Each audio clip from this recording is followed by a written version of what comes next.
Hey everybody, in this video we're going to talk about how to make sure that you have the Wi-Fi that you need to work remotely. I live full-time and travel in my RV, and having good internet is just extremely important because I run a digital marketing agency, and if I can't connect to the internet, I can't work. So we've left and we've been out for now 2 months. Before that we did some trial runs. We started out in Southern California and moved up to Idaho, where we're moving around right now. And we're currently in the process of buying a piece of land. We're going to put a pole barn there and build it so that we can have a home base, especially with the pandemic stuff. We want to make sure to have a home base that we can always get back to if things shut down. But we're probably going to continue traveling, and we just love this lifestyle. It's fantastic. So having really good internet is important, and if you're like me, you probably worry about, is the internet going to be good enough? And so in this video, I'll tell you how some really good tips, things that I've learned about getting good internet so that you can do the work that you need to do to work remotely. All right, so the first thing that I think is really important is that you should not expect Wi-Fi from the campsite to be good enough. All the campsites that we've been to say that they have great Wi-Fi, and really it's hit or miss, and even it'll work great some days and not work great other days. I don't know why this is, but it's extremely common. One day you'll have super fast internet. At nighttime you'll have super fast internet. In the morning it'll be slow. And I'm not an IT person or an IT expert, so I don't know why that is. But I think it's really important that you have multiple options. So a few things that we did before we left is we went out and we actually called the campground managers for the areas that we knew would be around, and we said, what cell phone service works there? And it said, oh, it's Verizon. Verizon works great out here. T-Mobile works occasionally. And so we knew that we had to get Verizon phones. And so especially for Idaho where we're at, Verizon works really good for the majority of spots. There's definitely been some spots that have been remote.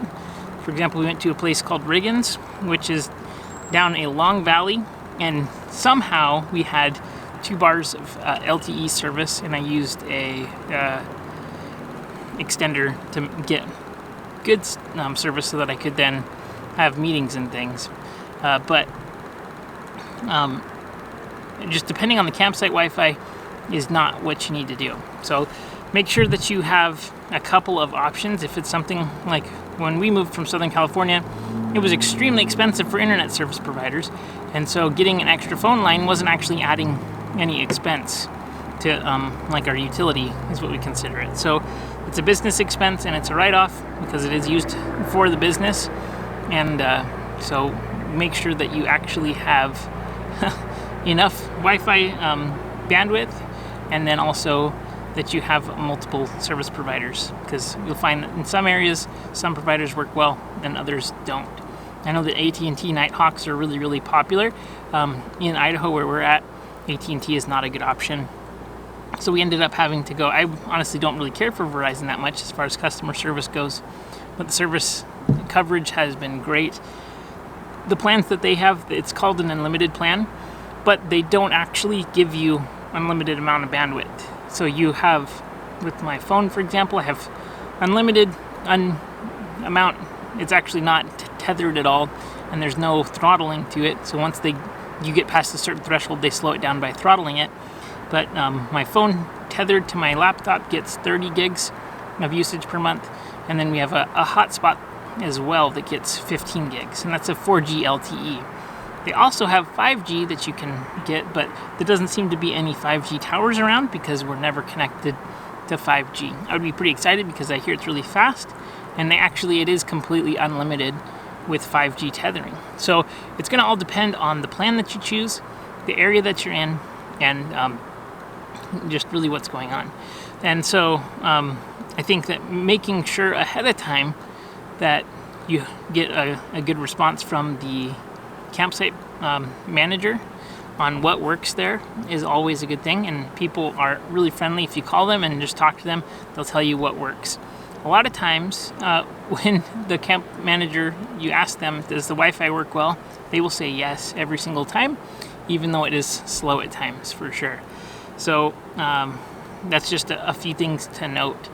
And one thing that has been a lifesaver for us when we're in more remote spots has been our Wi-Fi extender. So we have the WeBoost Connect 65 extender, and it was pretty expensive. I think it was about $700 or so, and I was kind of nervous to get it because it was so expensive. The reviews said it works great. The thing with this is that you have to have at least a little bit of service. It can't just like invent service out of thin air. So you have to have some kind of service there, and it works for all the carriers. And I was really impressed with how easy it was to set up. You don't have to drill anything. It connects to the outside with a big mast that you then put on with some 3M stick tape.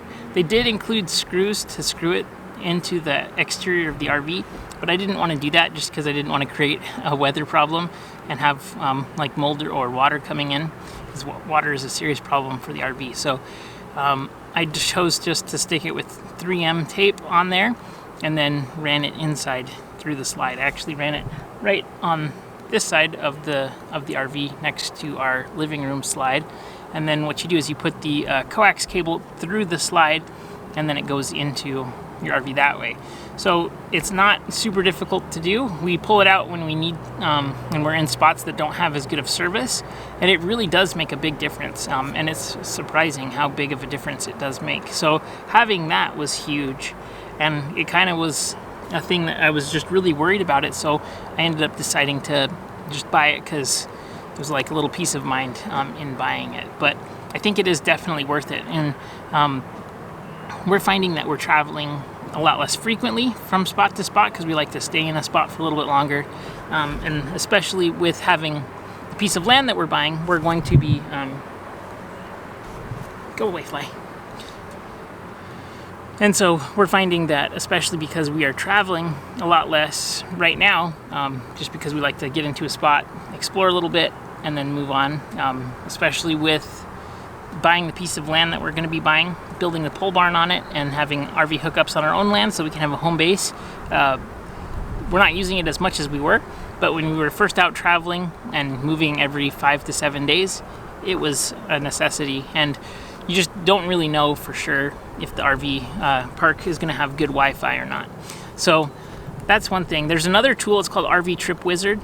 This isn't sponsored. I actually pay for this software myself. And when I'm doing planning, it has a great map of all of the RV trip spots that you can stop in. It also has bridges and bridge informations for low bridges. And it's just really filled with good information. And one thing that I found with that is that it actually has really accurate and really good amount of info when it comes to if there's Wi-Fi at the park, if the Wi-Fi is good or not, and also which carriers have coverage there. So it'll tell you if T-Mobile's working at this park or if Verizon works at this park, and then also is there full hookups, partial hookups, that kind of stuff. So RV Trip Wizard has been a lifesaver with that too, because we would find kind of a spot that we wanted to go to, and then does it have service so that we can do work? Because that's been extremely important. So overall, this was probably one of the biggest points of concern for me before we left, because I was like, I have to have internet to service my clients. I have to be able to meet. I can't just have weeks of silence to my clients. And so this has been extremely beneficial. And it's just I think a little bit of pre-research before you go out is going to be really helpful. So definitely, give that a thought. One thing I think too that you can do is just as you're driving through different places, be sure to look at your phone and see where it has service. Because if you're in a spot that is really remote, you might find that you could just drive down a little bit and work in your car, just down the street or something, in a spot that gets service. So that's another thing too. The last thing I think that is probably really important is bandwidth, and knowing how much bandwidth you use. If you're going to be uploading videos like I do, that takes a ton of bandwidth. So what I often will do is just set things up that need to be uploaded the night before I need them, and use the camp Wi-Fi that is slow, but it just runs overnight, and that way it's not using up my own bandwidth. So just a quick tip that I think is pretty helpful. So if you have any tips though, I would love to hear them. Be sure to comment down below. Subscribe for more videos. I'm going to be doing tons of videos on how to work remote, especially within the RV life and full-time RV living. All right, have a good day, everybody. Talk to you.